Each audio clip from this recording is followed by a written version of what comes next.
주비 train you all drop it TBS FM 현재 상황 문제 파악 맥락에 집중 묵직한 질문 흔들리지 않는 중심의 축 최일구 몸쪽 꽉 찬 돌 짚고 쇼미더 뉴스 세상을 바라봐 어제의 뉴스가 오늘의 변화 쇼미더 뉴스 진실을 찾아봐 오늘의 뉴스가 내일의 역사 쇼미더 뉴스 꼭 알아야 하는 뉴스만 골라서 전해드립니다. 쇼미더 뉴스 전해줄 분들 나왔습니다. 봉보로봉봉 봉봉봉 최진봉 성공회대 교수입니다.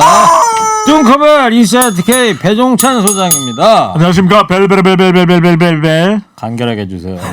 0848 청취자께서 PD를 교체하라 19는 잘못 없다. 아까 저 인생 뭐 있냐 안 드렸다고 그랬더니 네 문제 있죠. 네. 근데 배 수장도 그렇고요. 0848님도 그러시고 마음은 제가 알고 있는데 네. 역효과 나는 수가 있어요. 그럼요. 저 김경환 PD 수 틀리면 제가 피곤해요. 네, 아주 자제 좀 정중하게 부탁드리겠습니다. 까칠하잖아요. 상시 개편 체제 몰라요? 아 그렇습니까? 네. 사랑합니다. 7517님께서도 뚱커벨님 스트라이프 셔츠 멋지네요. 유튜브로 오셨네. 네. 오, 빠삐용 같지 않습니까? 빠삐용. 그 수위. 네. 예. 빠삐용. 저도 자유가 필요해요. 간결하게 가시네. 자, 뚱커벨님 시작해도 될까요? 어차피 시작하실 거잖아요. 자, 첫 번째 뉴스 뭐 보여줄 거예요? 민주당 부동산 정책 궤도 수정입니다. 그 당내 부동산 특위를 지금 만들었어요. 네. 4.27 4월 7일 4.7이죠. 네. 재보궐선거 패배의 가장 큰 원인이 부동산이었다. 또 LH 사태 여파였다라고 이제 분석을 하고 진단을 하고 있는데 더불어민주당 내에서 그래서 부동산 특별위원회가 만들어졌습니다. 그래서 청와대와 또 보완책을 논의하겠다 이런 방침인데 윤호중 민주당 비상대책위원장 이전에 원내대표죠. 그렇죠. 어제입니다. 국회에서 열린 당 비대위 회의에서 부동산 정책을 국민 눈높이에 맞도록 보완을 하겠다. 특별위원회를 설치하겠다고 했는데 이 특별위원회의 핵심은 이겁니다. 공급과 세금. 그러니까 공급 정책을 좀 더 원활하게 잘해 나가겠다는 것이고 그다음에 이제 세금인데 이 부분이 이제 재산세, 부동산세를 좀 조정을 하겠다. 보유세. 네, 보유세, 종합부동산세. 그래서 국회 국토교통위원장을 맡고 있는 진선미 위원장이 부동산 특별위원회의 위원장을 맡는 것으로 결정이 됐습니다. 그렇군요. 자, 최 교수님. 예. 어떤 거를 제일 먼저 검토한대요? 일단 두 가지인데요. 보유세를 완화하는 방안이에요. 그리고 두 번째는 대출 규제 완화. 이 두 네. 가지로 요약을 할 수 있는데 보유세 같은 경우에는 이제 1가구 1주택을 대상으로 하는 겁니다. 그러니까 다주택자는 해당이 안 되고요. 1가구 1주택자 중에 한 채만 갖고 있는 가격이 많이 올라서 전체적으로 종합부동산세를 내야 되는 상황이 있는 분들 이런 분들의 기준을 조금 높이자는 거예요. 네. 지금 현재는 9억 원 이상이면 다 이제 종부세 부과 대상이 되잖아요. 그래서 현재로서 집값 기준 상위 1, 2%만 부과할 수 있도록 조정을 좀 해보자는 겁니다. 현재로 보면요. 현재 기준으로 보면 종부세 대상이 16%예요. 현재 서울 같은 경우에. 서울 시내에만 그런 네, 거죠? 그렇습니다. 근데 전국으로 따지면 한 3% 되는 3%. 거고요. 근데 그거를 이제 서울도 한 1 내지 2% 정도로 줄이는 게 어떻겠냐 하는 게 지금 제안이고요. 뭐 당시 노무현 전 대통령 시절에도 종부세 대상이 상위 1% 정도가 됐거든요. 네. 그래서 그 부분을 좀 지금 현재는 공시가 9억 원 이상의 공동주택을 대상으로 하고 있는데 이걸 조금 상향하는 방안 이게 좀 검토되고 있고요. 그 다음에 이제 재산세 감면 기준도 6억 원 이하에서 9억 원으로 상향하는 방안. 그러니까 6억 원 이하만 재산세가 감면이 되는데 공시지가 9억 원까지도 재산세가 감면될 수 있도록 하는 방안도 검토 중이고 또 하나 이제 아까 말씀드린 것처럼 대출 규제인데요. 지금 무주택자들을 대상으로 해서 주택담보대출 비율 LTV하고 총부채 상환 비율 DTI를 조정해서 대출 규제를 완화하는 방안도 포함시켜져 있습니다. 그래서 네. 이 부분은 이제 젊은 세대들 특히 청년 세대들이 집을 구하고 싶은데 대출이 안 돼서 구하지 못하는 이런 문제를 해결하려는 노력을 하고 있다 이렇게 볼 수 있습니다. 네. 하여튼 뭐 4.7 보궐선거에서 여당이 참패하면서 이런 좀 대안들이 나오고 있는데 오늘 종합부동산세가 좀 중요하죠. 중요하죠. 네. 밑줄 몇 개 칠까요? 일줄 저기 스트라이프 지금 입고 왔잖아요. 네. 저거 한 3배 정도 치시면 됩니다. 그럼 몇 개 쳐야 돼요? 잘 모르겠네요. 정확히. 책임하시네요. 하여튼 종합부동산세 중요하다는 거 다시 한번 강조드리면서 자, 배 수장님, 정부도 이 종부세 완화 가능성을 좀 열어놨어요. 이 민주당뿐만이 아니라. 네, 그동안 정부는 홍남기 경제부총리도 그렇고 이전에 국토교통부 장관들도 종합부동산세에 대해서는 양보를 하지 않았거든요. 근데 선거 결과도 있죠. 그래서 이 홍남기 경제부총리도 종합부동산세 완화 가능성을 열어뒀습니다.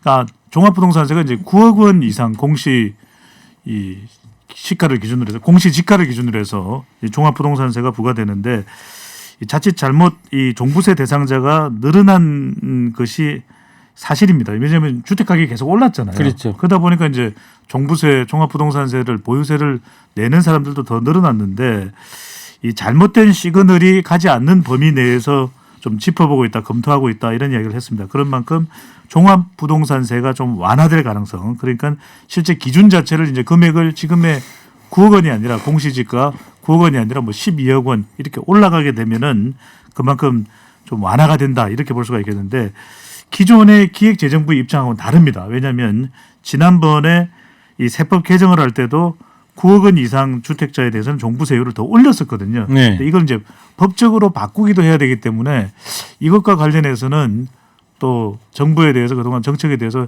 지지했던 사람, 더불어민주당 지지층에서는 반발이 나올 가능성도 있는 거죠. 그렇군요. 네.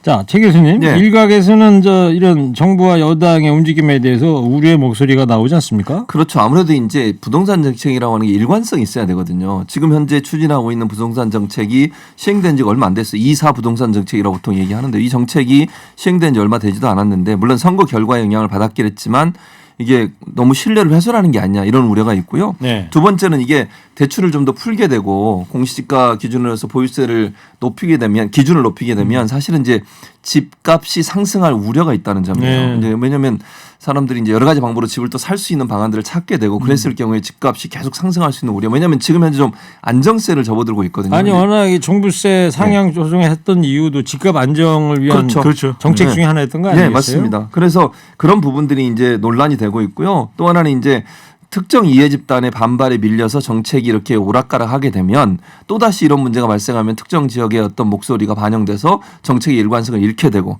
그런 부동산 정책에 대해서 아무도 신뢰를 안 하게 된다는 거죠. 네. 뭐 정부가 아무리 집값 잡겠다 얘기한다 한들 뭐 일반 시민들 입장에서는 또 저러다가 바뀌겠지 이런 문제가 발생하게 되면 부동산 정책이 상당히 어려워질 수 있다는 점 이런 점들이 이제 우려로 나오고 있기 때문에 이거를 일률적으로 풀기보다는 뭐 계획대로 시행을 하되 필요하면 세율이나 과표를 조정하는 거 또 지역별로 형평성에 맞게 과표를 조정하는 방법을 좀 고민해 볼 필요가 있다라고 하는 의견도 내부적으로 있습니다. 알겠습니다.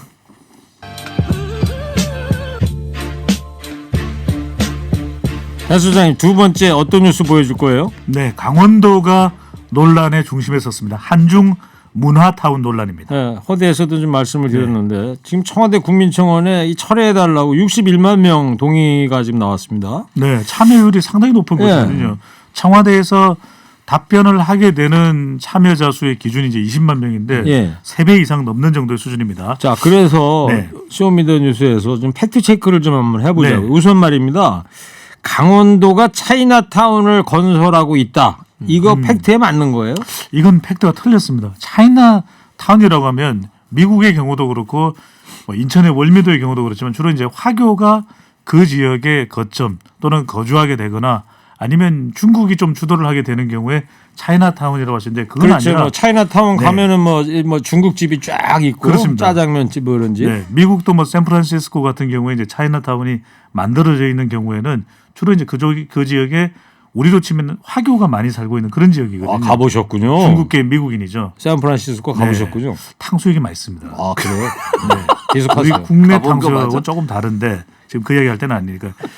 이 한국 기업입니다. 주식회사 코롱 글로벌이 중심이 되어서 2018년도에 이제 강원도와 업무 협약을 했습니다. 그러니까 정확하게는 민간 주도입니다. 네. 이 춘천과 홍천 일대에 120만 제곱미터의 터에 이제 한국과 중국의 문화 콘텐츠를 소개하는 테마형 관광지, 이른바 한류 관광지죠. 그러니까 중국 화교들이 거주하는 동네가 아니다. 아닙니다. 그래서 여기는 이제 한류 영상 테마파크 또 K-팝 박물관 등 중국 관광객을 대상으로 해서 한류 볼거리를 제공하고 한국 관광객도 중국 문화를 체험하면서 문화를 교류하는 한국 민속촌 같은 그런 시설인데 일산에 가도요. 네. K-팝 한류 시설 이런 게 있습니다. 오. 그러니까 정확하게 말씀드리면 한류 테마파크 제 그렇죠. 이정표에선 봤어요. 그렇죠. 한류 테마파크인 것이지 네. 차이나타운은 아닌 거죠. 야, 이거 팩트 체크 아주 제대로 해 오셨는데 네. 제가 사탕 말고요. 네. 초콜릿을 제가 준비해 왔습니다. 이거 이따 좀 드세요. 사탕 발림이 좋았는데. 다 떨어졌어요. 네. 자, 그러면 두 번째로 최 교수님. 예. 예산이 1조 원이 투입된다.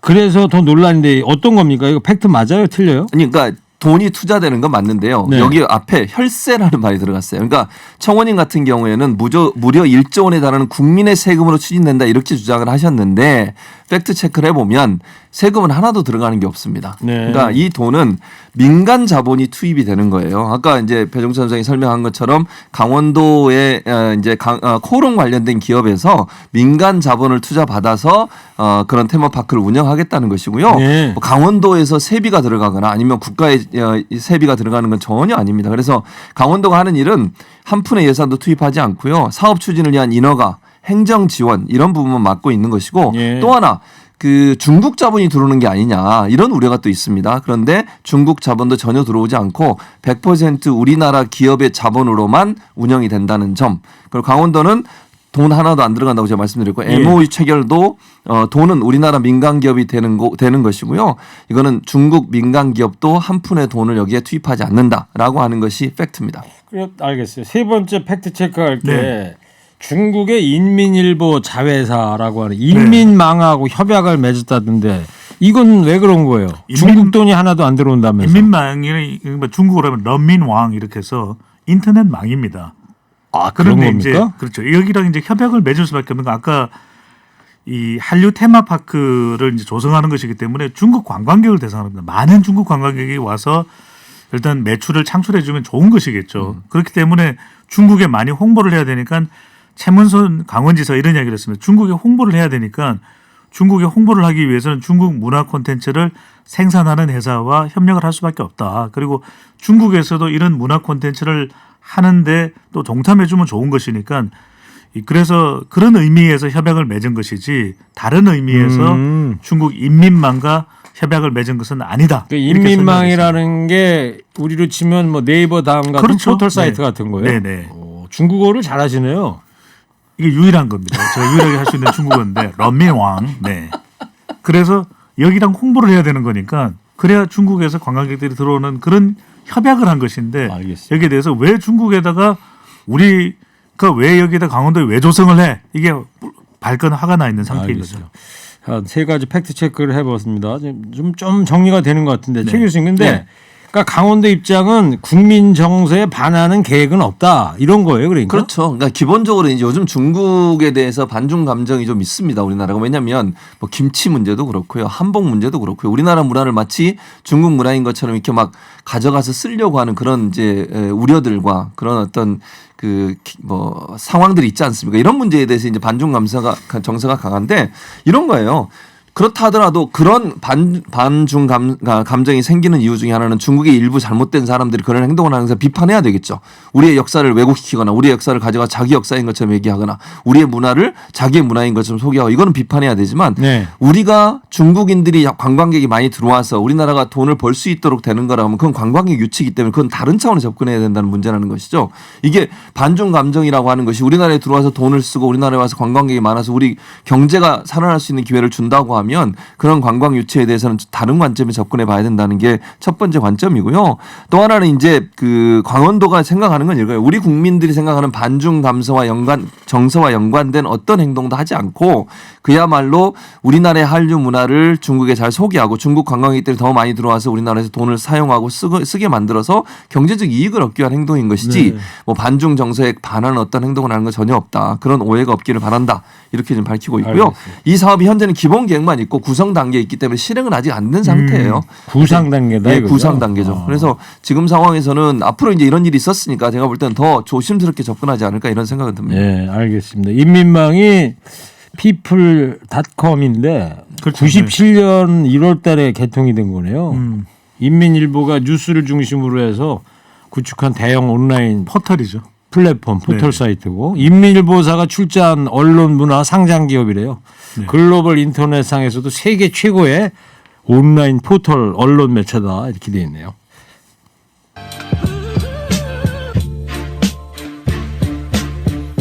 배 소장님 세 네. 번째 쇼미더뉴스 뭐예요?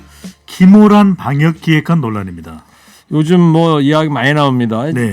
그 김호란 방역기획관의 이제 과거 발언이 논란이 되고 있는데 지금 문제가 되고 있다고 하는 발언이 어떤 걸 얘기하고 있는 거예요? 그럼 발언상으로 보면은 압축되는 건 바로 백신 관련 발언입니다. 그러니까 김호란 방역기획관 김호란 교수가 이 코로나19 방역 관련해서 방송에 상당히 많이 나왔었죠. 네. 그래서 이제 전문가로 나오면서 이 백신 관련 발언을 할 때 K 방역이 잘 되고 있고 그렇게 서두를 필요가 없다라는 이 관련된 취지의 발언을 했기 때문에 그게 이제 작년 한 11월쯤 했다는 거죠? 네네 그렇기 때문에 이 방역기획관이 방역기획관으로서 적절치 않다. 전문가로서 오히려 정부의 이 K 방역에 대해서 좀 찬사만 보내는 좀 편향성이 있었던 것 아니냐라는 이야기가 나오는데 관련해서는 그렇습니다. 저도 김호란 교수와 방송을 여러 차례 했거든요. 네. 여러 방송국에서 방송을 했는데 같이. 네 그럴 때마다 전문가다 이렇게 인식을 했었지 어떤 특정 정치적 편향 인식이 상당히 강하다라고 판단 들지는 않았거든요. 네. 그런 만큼 그 당시에는 또 이 백신과 관련해서는 아주 많이 서둘러지는 않아도 된다. 좀 신중하게 안전한 백신을 선택하자라고 하는 여론이 많았고 두 번째로는 이 점을 또 몇몇 언론에서는 계속 지적을 해요. 뉴스 공장에 많이 나왔었다. 네. 뉴스 공장에 많이 나온 것과 전문가로서의 자질하고 무슨 상관이 있죠? 네. 그다음에 세 번째로는 이제 김호란 방역기획관의 배우자가 지난해 총선에 더불어민주당의 전략공천을 받아서 경남 양산 갑에 출마를 했었거든요. 이것과 관련해서 좀 친여적 인사다 이런 이야기가 나오고 있는데 사실 그건 배우자의 일인 것이고 예. 본인의 발언을 얼마나 독립적으로 전문적으로 했느냐는 별개의 문제이겠죠. 그렇군요. 자, 최 교수님, 예. 야당에서는 이러면서 방역 방해 전문가다. 이러면서 임명 철회해라 이런 주장도 하고 있어요. 그런 주장을 하고 있죠. 저는 뭐 이게 변종찬 소장이 앞에서 잘 설명을 했으니까 저는 이런 주장에 뭐 동의할 수 없고요. 일부에서는 이런 얘기까지 했어요. 김호란 기획관이 아무 근거 없이 코로나 확산이 광복절 집회 때문이라고 했다고. 광복 집회 때문 아닙니까? 아니 그때 2차인지 3차인지 대확산 2차였던 것 같네요. 대확산이 광복절 집회 때문에 일어난 거 맞잖아요. 그랬죠. 예. 네. 그걸 왜 이런 말을 했다고 이게 잘못됐습니까? 네. 그리고 방역에 대해서 방역 전문가지 방역 방해 전문가가 아니에요. 그리고 그 당시 아까 말씀 지난해 11월에 그 얘기를 했거든요. 백신 문제는. 예. 백신 같은 경우에 안전성 문제가 야당이 얼마나 또 논란을 삼았습니까? 이게 안전하냐 불안하다 이거 가지고 논란 많이 삼았습니다. 아스트라제네카 문제가 더더욱 그랬었죠. 이제 와서는 백신 부족하다고 또 공격을 하시는데 저는 이렇게 생각해요. 그 당시 11월만 해도요. 작년 11월만 해도 많은 나라들 중에 백신을 먼저 구입했던 나라들이 엄청나게 많은 확진자가 나왔던 나라들이에요. 그건 사실이잖아요. 그거는 뭐 제가 거짓말을 얘기하는 거 아니잖아요. 네. 우리나라는 방역이 어느 정도 되고 있기 때문에 어느 정도 다른 나라에서 마저보고 안전성이 검증되면 그때 들어오겠다고 하는 게 전문가들의 대체적인 의견이었어요. 그때 김호란 분위기는 교수뿐만 아니라. 그랬었죠. 그러니까요. 근데 그때 그 얘기했다고 지금 와서 백신을 잘 안 들여올 거다. 네. 이거는 그렇게 논리적으로 말씀하시는 거는 알겠습니다. 저는 타당하지 않다고 봅니다. 최진봉 교수님, 목이 타실 것 같아서 예, 이따 감사합니다. 가져가세요. 예, 조건에 감사합니다. 설명해 예, 놓고 감사합니다. 할게요. 사자우를 토하시네요. 청와대는 어떻게 하겠다는 겁니까? 그러니까 청와대는 지금 제가 말씀드린 것처럼 김호란 교수는 전문가다. 방역 전문가로서 들어오셨기 때문에 그 전문성을 인정받고 하는 것이지 이게 야당이 얘기하는 것은 정치적으로 무슨 뭐 그분이 전문가 입장에서 제가 볼 때 저도 방송 많이 했어요. 배종찬 소장도 많이 했지만 같이요? 한 번, 예, 그럼요. 한 번도 정치적인 성향을 드러낸 거 한 번도 저는 못 봤습니다. 정부에 대해서 비판도 날카롭게 할 때도 있었고요. 즉 사회적 거리두기 완화할 때는 상당히 목소리를 높이면서 그거 그러면 안 된다고 몇 번 경고도 하셨던 분이에요. 네. 그런데 전문가에 대해서 이런 식으로 남편이 뭘 했고가 그분의 정체성을 결정하는 건 아니잖아요. 그런 식으로 접근하는 것은 바람직하지 않다고 봅니다. 알겠습니다. 자, 오늘 쇼미더뉴스 여기까지 하고요. 청취자 여러분, 방송만 잘 듣고 계셨으면 금세 맞힐 수 있는 쇼미더 퀴즈 드리겠습니다. 민주당의 부동산 특위가 부동산 보유세 완화 방안을 검토하고 있습니다. 이것 부과 기준을 높이는 방안이 유력하게 거론되고 있는데요. 재산세 중에 하나죠. 이게 뭘까요? 뚱커벨 품격 있게 힌트 주세요. 봉보르봉 봉 교수님. 예. 네, 품격 들어갑니다. 예. 종합 선물 세트는 아니죠. 부동산인가? 품격 갈수록 떨어집니다. 네. 자, TBS 앱 50원 유료 문자 샵 0951로 정답 보내주세요. 선물 준비되어 있습니다. 마음까지 편안한 소파 G2 가게에서 커피 기프트콘, 환도 화장품에서 스펠라 여성용 화장품 세트를, 아이들도 마실 수 있는 1년 발효 유기농 프리미엄 탄산음료 베리크를, 주식회사 홍진경에서 전 세트를, 부모님 드리려 샀다가 내가 다 먹은 과자. 화성당 제과에서 건강 과자를. 층간소음 해결은 제로블럭, 제로블럭에서 매트, 판촉물은 베픽, 베픽에서 친환경 허스키 컵, 달콤함과 행복한 맛을 선사하는 타르트 명가, 카페 민용에서 디저트 상품권, 자연성분 화장품 라피네제이에서 피부 탄력 회복에 좋은 넥스리 크리에이티브 3종 세트를 드립니다. 네, 쇼미더뉴스 지금까지 최진봉 교수, 배종찬 소장이었습니다. 두 분 감사합니다. 쇼미더 뉴스!